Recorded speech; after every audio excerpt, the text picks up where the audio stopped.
Narendra Modi stadium Motera Sabarmati ખાતે Coldplay music of the ઇયર્સના કાર્યક્રમ દરમિયાન વાહનોની અવરજવર માટે પ્રતિબંધિત ડાયવર્ઝન નક્કી કરવામાં આવ્યો છે, જેમાં અમદાવાદ શહેર પોલીસ કમિશનરે જાહેરનામું પ્રસિદ્ધ કર્યું છે. અમદાવાદ શહેરમાં નરેન્દ્ર મોદી સ્ટેડિયમ મોટેરા સાબરમતી ખાતે Coldplay music of the ઇયર્સનો કોન્સર્ટ તારીખ 25/26/2025ના રોજ થનાર છે.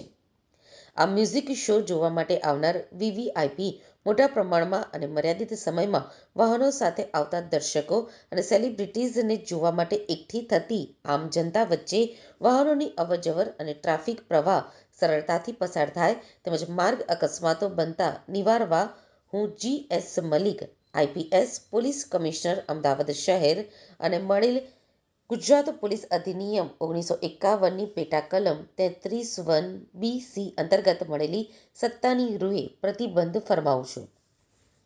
વાહનોની અવરજવર માટે પ્રતિબંધિત માર્ગની વિગતો આ પ્રમાણે છે, જેમાં O1 જનપથ T થી મોટેરા સ્ટેડિયમ મુખ્ય ગેટ થઈ કૃપા રેસિડેન્સી T થઈ મોટેરા T સુધીનો જતો આવતો માર્ગ.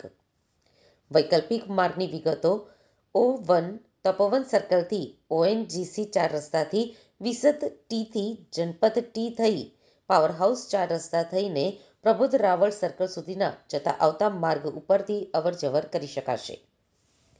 O2 કૃપા રેસિડેન્સી T થઈ શરણ સ્ટેટસ 4 રસ્તા થઈ ભાટ કોટેશ્વર રોડ ઉપર થઈ અપોલો સર્કલ તરફ અવરજવર કરી શકાશે. જો જાહેરનામાનો ભંગ કરશો તો થશે પોલીસ ફરિયાદ. જેમાં આ હુકમ કાર્યક્રમ સાથે સંકળાયેલ વાહનો, ફરજમાં રોકાયેલા સરકારી વાહનો, ફાયર બ્રિગેડ, એમ્બ્યુલન્સના વાહનો તેમજ આકસ્મિક સંજોગોમાં વાહન સાથે અવરજવર કરનારને આ જાહેરનામું લાગુ પડશે નહીં. આ જાહેરનામાનો અમલ ગુજરાત પોલીસ અધિનિયમ 1951ની કલમ 33ની જોગવાઈ હેઠળ મહત્તમ સમયમર્યાદાને આધીન રહીને તારીખ 25/1/2025 તથા તારીખ 26/1/2025 બંને દિવસના કલાક 12થી કાર્યક્રમ પૂર્ણ ન થાય ત્યાં સુધી કરવાનો રહેશે.